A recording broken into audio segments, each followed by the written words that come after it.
Le chemin de fer est en image de synthèse, et l'action d'ailleurs est fake, comme au cinéma. L'impression de vitesse et les roues du bus qui tournent et qui patinent sont complètement fausses. L'explosion qu'il y a derrière eux est complètement fausse aussi, en image de synthèse. Du coup, la réaction qu'ils ont où ils se baissent en avant, c'est tout simplement de l'acting. Le broyeur qu'on peut voir et la voiture qui va tomber dedans, ça aussi c'est de l'image de synthèse, cinéma. Cette voiture n'a jamais fait un tremplin comme ça. Encore une fois, c'est truqué, c'est de l'image de synthèse. Cet énorme trou est faux. Le mec qu'on voit d'ailleurs à droite est faux aussi. Le raton laveur de cette vidéo est en fait un animal qui est apprivoisé et entraîné. La vidéo où MrBeast achète une île pour $1. Cette île n'a jamais coûté $1, il a acheté plus cher que ça. Quand il va faire une vidéo où pendant une semaine il va survivre dans une ville totalement abandonnée, la ville n'a jamais été abandonnée. D'ailleurs, tout le décor que vous voyez derrière avec les buildings, les bâtiments, c'est complètement faux. Ils ont été rajoutés aussi en post-production, images de synthèse. À la fin de la vidéo, ils vont se faire évacuer par hélicoptère parce qu'apparemment c'est le seul moyen de pouvoir quitter cet endroit. C'est complètement faux, c'est pour l'histoire. En fait, tu peux commander un Uber sur place et pour 15 balles, il te sort en fait de là, tout simplement. Et on n'est vraiment pas sur des Uber 4x4, tranquille. Cette pièce est complètement fake, elle n'existe pas. La chaîne numéro 1 au monde, toutes plateformes confondues, mais principalement là, on va parler de YouTube, est en train de se faire exploser de l'intérieur en fait. MrBeast, qui est vraiment le mec qui fait le plus de vues, qui a le plus d'abonnés, bref, en termes d'influence, au-dessus de lui, c'est littéralement les nuages de soleil, est en train de se faire démonter par des gens qu'il a lui-même employés pendant plusieurs mois, qui ont tourné avec lui sur des montages qu'il a payés, qu'il avait en tant qu'employé. Et évidemment, tout ça, ça tombe pas n'importe où. C'est parce que déjà, il y a une semaine, un des meilleurs amis de MrBeast, qui est Chris, qui s'est ensuite renommé en Ava, puisqu'en fait, elle a changé d'identité, bref, c'est son dos. Il s'est fait gauler en train de parler avec des personnes qui n'ont pas du tout 18 ans et de façon très inadéquate. Je vais pas en parler dans cette vidéo-là, tout simplement parce que, en fait, l'histoire est pas du tout terminée, il manque encore beaucoup trop d'informations, mais ça a l'air d'être un truc de malade mental aussi. On en reviendra peut-être une autre fois, je l'espère, une fois qu'on aura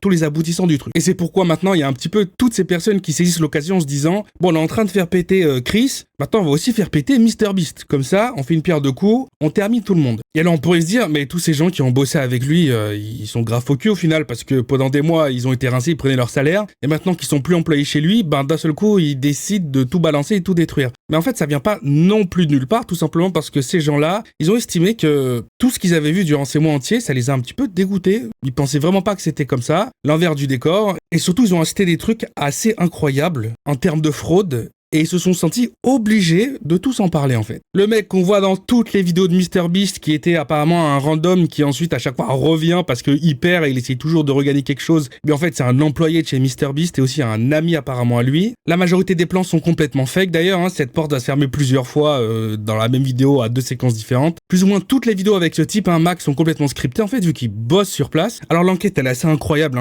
ce qui a été trouvé, ce qui a été balancé, c'est indécent, c'est ouf, personne n'aurait pensé ça. 2 mois avant qu'il apparaisse comme participant dans une vidéo de MrBeast, il avait emménagé juste à côté des locaux de MrBeast. Et pas dans n'importe quel appartement, mais dans une villa d'1 million de $ en fait. Et à ce moment-là, il aurait carrément, publiquement, travaillé, commencé un contrat pour MrBeast en tant que monteur vidéo. Where are we right now? We're in the place that we drove to a few minutes ago. Mac, let's cut the shit here. What have you been doing for like the last year? A lot of family stuff.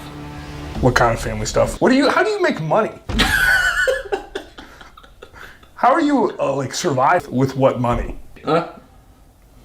Listen, you're getting too caught up in the details. They'll figure it out. Ce qui est déjà pas très honnête ensuite sur une vidéo de MrBeast de le présenter comme un simple participant qui a l'air un peu marrant et qui est super avantageux pour l'histoire, le storytelling des vidéos, parce qu'à chaque fois il va tout terminer au dernier moment, à chaque fois ça va être incroyable de le voir comme ça créer du suspense, un peu bizarre. D'ailleurs ce type il vient pas de nulle part non plus, parce qu'on peut déjà le voir dans une vidéo d'un youtubeur qui s'appelle Erac et qui est vraiment problématique pour le coup, parce que le mec est devenu super big sur YouTube avec 100% de vidéos volées et complètement fake de A à Z. Mais quand je vous dis fausse, c'est l'imagination débordante de ton petit cousin. Il y a une vidéo de 2 heures, rien qu'à faire sur ce type-là, mais c'est pas le sujet d'aujourd'hui. Il y a cette vidéo où ils vont devoir survivre sur un genre d'énorme radeau pendant presque une semaine, complètement perdu dans la mer, qui semblerait complètement fake au final. Si on met au ralenti les passages où il y a des timelapses pour voir la nuit passer ou la journée passer parfois, ils sont quand même censés être 5 sur ce radeau, et bien on peut voir que c'est complètement vide et qu'il y a personne dans cette tente. Et d'un seul coup, un cut assez salement placé, et il y a de nouveau tout le monde qui sort de la tente, alors que juste avant, une frame par avant, on a pu voir qu'en fait, c'était vide. Il y a d'ailleurs un des lanceurs d'alerte qui va faire cette petite remarque qui est assez drôle, parce que pile dans cette vidéo, à plusieurs reprises, ils vont annoncer que non, il n'y a rien de fake, et qu'ils sont même là pour prendre la flotte, et que c'est compliqué, et qu'ils ont froid, alors que la vidéo semble fake en fait. On va voir cette vidéo où c'est des gens de 1 an jusqu'à des personnes de 100 ans qui vont décider de qui gagne 250 000 $. Et en fait, cette vidéo, elle va être super prenante et super intéressante à regarder. Pourquoi? Tout simplement parce que au-delà des personnes qui vont devoir s'éliminer, se mentir, etc., il y a vraiment toute une histoire qui va se créer, des alliés, des trahisons, une vengeance finale, bref, on a l'impression limite de regarder en fait une série. Et il semblerait que, eh bien tout ça c'est fake. Il y a plusieurs plans où il semblerait qu'ils sont en train de se parler comme ça, de s'envoyer des pics, et en vérité c'est impossible, tout ça ça a été prémédité ou tourné par derrière, tout simplement parce que ils ne pouvaient pas, dans leur disposition actuelle, pouvoir se parler. Ils étaient à l'opposé, la salle était immense, c'était impossible pour eux de pouvoir s'entendre. Et d'ailleurs, dans cette vidéo, les timers sont complètement foutus, complètement fake. Et la preuve, pour le coup, on l'a aussi. À plusieurs reprises, en faisant pause ou en mettant au ralenti, on peut carrément voir le montage qui est pas très bien parfois fait, avec un faux numéro qui va être ajouté sur l'ancien, et du coup il s'aligne pas totalement avec les autres numéros sur le timer. Encore une fois, tout ça c'est pour pouvoir créer une histoire, pour pouvoir créer du suspense, mais c'est totalement faux. Et dans pas mal de vidéos, ils vont aller jusqu'à faire des faux doublages pour pouvoir avoir un teaser en début de vidéo qui donne envie de regarder toute la vidéo et de tomber sur ce moment précis. Comme dans cet exemple, on va voir un des types dans le teaser, dans le trailer du début de la vidéo, qui va dire à l'autre « Mais moi, je vais te tuer en fait !» I literally think I'm gonna kill you. Et en vérité, ça n'est jamais arrivé dans la vidéo, donc on est dans le plus calmement pratiqué possible. Et évidemment qu'à ce moment-là, on pourrait se dire, bon d'accord, t'es tout simplement en train de nous expliquer que les mecs, ils prouvent que les vidéos sont truquées, mais pour que le contenu soit plus agréable à regarder. Au final, c'est pas si grave. On a quand même à la fin des gens complètement random qui partent avec de l'argent, les chances d'équité sont respectées, tu participes à un événement comme ça, tu gagnes, tu perds, si tu gagnes, tu gagnes le gros lot. Qu'est-ce qu'on en a rien à foutre que derrière, en post-production, ils essayent d'inventer des histoires de vengeance, de liaison, des histoires pour des plot twists, pour qu'on a l'impression vraiment de regarder une série Netflix et que ça nous tienne de A à Z.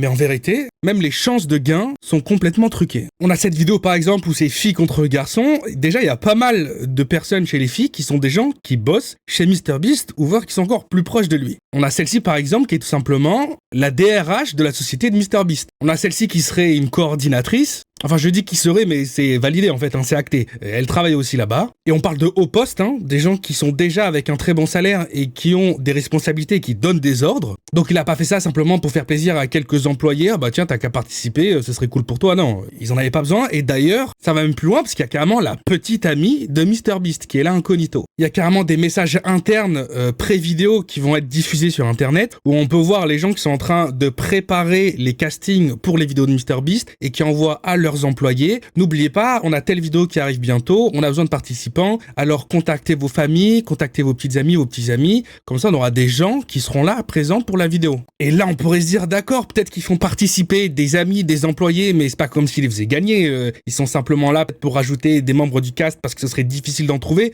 ce qui est complètement impossible, à quel point les vidéos sont tout simplement populaires, ils pourraient faire une vidéo avec 1 million de personnes, il y aurait 1 million de personnes de disponibles. Mais là où c'est bizarre, c'est que même ces employés, et pas n'importe quel employé, mais encore une fois, là par exemple, le chef éditeur des vidéos qui va gagner. Un peu bizarre. Cette vidéo d'ailleurs dont j'ai parlé juste avant, où c'est filles contre garçons, elle serait complètement scriptée. Pour des raisons un petit peu nazes au final. On a carrément un employé de chez MrBeast, ou quelqu'un qui a bossé en tout cas et qui était présent à ce moment-là, qui explique qu'en vérité, ça aurait posé des problèmes éthiques et d'image que les garçons soient beaucoup plus résilients et beaucoup plus fortes que les filles. Parce que très rapidement, ils se sont rendus compte qu'en fait, les mecs, ils étaient bien plus déterminés. S'il fallait pas bouger pendant 6 mois, ils auraient pas bougé pendant 6 mois. Donc entre les filles qui étaient membres déjà de la société de MrBeast et qui bossaient en parallèle, en même temps que participaient à la vidéo, sur la production de la vidéo, il y en a pas mal qui ont dû déjà sortir parce qu'il fallait pouvoir qu'elles tiennent leur rôle. On a aussi pas mal de femmes qui aussi ne tenaient pas le coup en fait. Elles avaient pas soit la force mentale ou physique ou peu importe. Et du coup, elles se barraient aussi. Et l'écart devenait un petit peu trop grand. Donc la production a complètement scripté et a rendu totalement unfair, totalement injuste la situation de la vidéo pour que les les mecs partent le plus vite possible et qu'ils se fassent complètement torpiller. Tout ça pour pas sortir une vidéo où les mecs sont beaucoup plus forts que les femmes. En fait, c'est le jeu, ma pauvre Lucette. Si dans ce moment présent c'était le cas, faut faire avec. D'ailleurs, il galérait tellement à faire éliminer des mecs qu'au final, il leur faisait des propositions qui étaient complètement ouf, qui valaient plus que le prix final à gagner,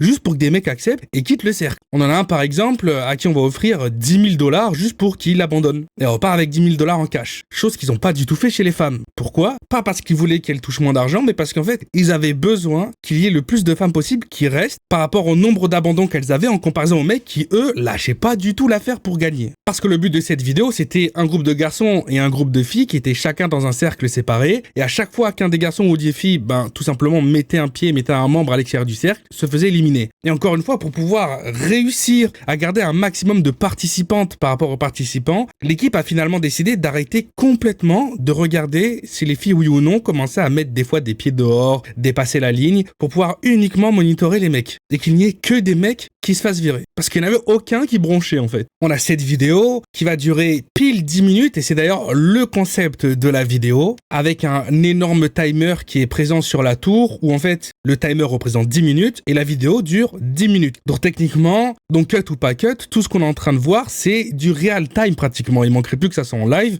et ça aurait été la même chose. Seulement voilà, le timer en fait, la petite horloge qu'on voit, il est ajouté en post-production donc il est faux. Et cette série de salles à épreuve où la personne doit passer jusqu'à pouvoir arriver et gagner l'argent du cash prize, les gens qui gèrent le tournage peuvent eux-mêmes décider de créer de la tension ou pas et de créer du suspense. Parce que par exemple, à ce moment précis, où il va falloir tourner des valves pour pouvoir vider, évacuer l'eau qui est présente dans la salle, les valves, elles sont connectées à tout simplement rien du tout. Et donc on peut voir qu'à certains moments, il va falloir tourner 3, 4, 5, 7 fois pour que ça puisse engranger les tuyaux et que l'eau commence à s'écouler. Et parfois, simplement 2 tours, ça va suffire. Et tout ça, ça s'explique parce que probablement, comme expliqué, les organisateurs, les gens qui sont présents autour, tout ça c'est radiocommandé, ils ont des télécommandes pour pouvoir activer ou non la salle qui va se vider. Tout ça dans le but ultime de pouvoir gérer la tension et faire gagner la personne aux dernières secondes et que la vidéo soit super intéressante à regarder et aussi le watch time qui soit amélioré pour que la vidéo génère plus d'argent et plus de vues. Et pour vraiment enfoncer le clou une fois de plus, la salle où il y a des lasers et il faut pas les toucher sinon le participant est éliminé, on peut voir à un moment donné si on met un arrêt sur image que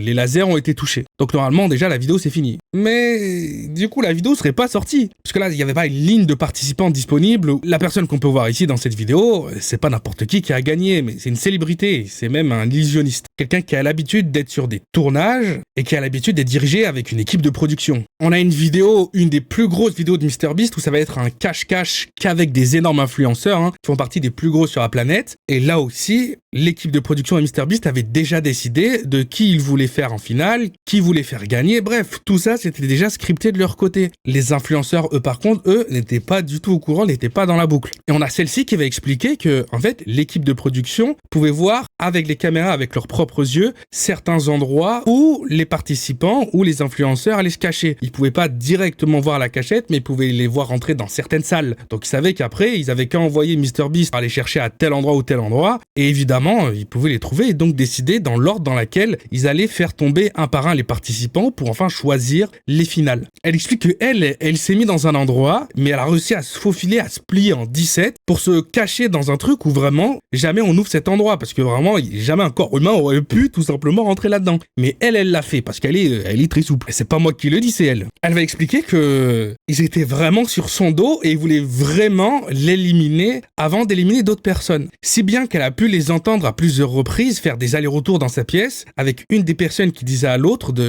l'équipe de production « Mais si, je te promets, elle est là. » Et l'autre personne qui disait « Non, mais j'ai regardé partout, elle est pas là en fait. » Un petit peu bizarre quand même. On pourrait se dire qu'elle l'invente tout simplement, même si elle a une super réputation, pourquoi pas. Mais même cette vidéo a réellement été truqué. Et d'ailleurs, ça a été avoué aussi par MrBeast et son équipe. Le vrai résultat, en fait, de ce cache-cache, c'est que dans le top 3, il y a 2 personnes qui ont été retirées de la vidéo finale. Dans la vidéo, quand on la regarde au niveau du montage, on a l'influenceur Quackity et l'influenceuse Rosanna qui n'est pas présente dans le top 3. À la place, on a Logan Paul. Mais c'était pas le cas, en fait. Mais Logan Paul, c'est quelqu'un qui est très connu et qui fait beaucoup de vues, beaucoup de clics. Donc c'était beaucoup plus intéressant pour le storytelling et pour la miniature, pour tout ce que vous voulez, que Logan Paul soit là en finaliste. Et du coup, que ça soit Rosanna ou Kwakiti, qui eux étaient réellement en top 3 et qui ont participé à la finale, eh bien en fait, ils ont été présentés comme s'ils avaient été éliminés avant. C'est-à-dire que MrBeast, il a fait un cache-cache, il a à la fin un podium avec un top 3, et dans ce podium, il y en a 2 qui ont été retirés du podium, pour à la place mettre 2 autres personnes qui n'étaient pas dans le top 3. Tout ça pour le storytelling. Mais à quel moment en fait? Elle va carrément montrer un DM qu'elle a eu avec lui ou avec un membre de l'équipe, où elle va dire « Mais pourquoi t'as menti? Pourquoi dans la vidéo t'expliques par exemple que Logan Paul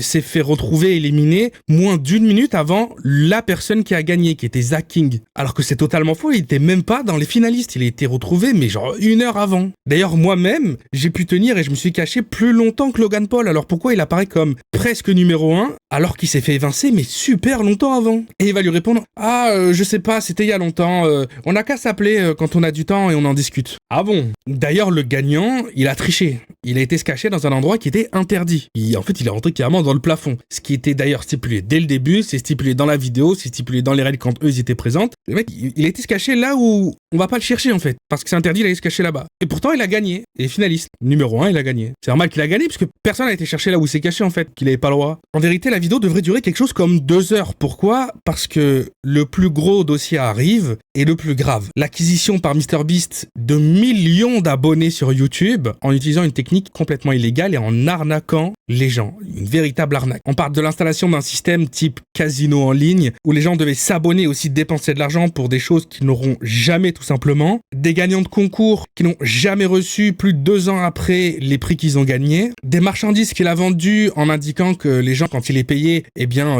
il signait lui-même par exemple les t-shirts alors qu'il y a déjà des preuves où il signait pas les t-shirts. On a des membres de son équipe qui signaient à sa place, vidéo à l'appui. Et il faut savoir que cette histoire va aller sûrement très très loin et même va se faire enquêter par les États-Unis, puisque là on parle de sommes astronomiques. Alors si vous voulez que je réalise aussi cette vidéo en partie 2, parce que vraiment là c'est trop lourd pour celle-ci, dites-le moi dans les commentaires, puis surtout boostez un petit peu les vues, les likes, partagez un maximum, et comme ça je vais vous couvrir cette affaire en entier, qui pour le coup je vous avoue, elle casse la tête. Vraiment, ça casse la tête. C'est trop d'informations. Donc, il va falloir que je simplifie énormément. C'était Théo. On se retrouve de toute façon très prochainement pour une autre vidéo. C'est très bien que j'en sors un maximum. Je suis extrêmement présent ces derniers mois. Abonne-toi, active la cloche. Peace out.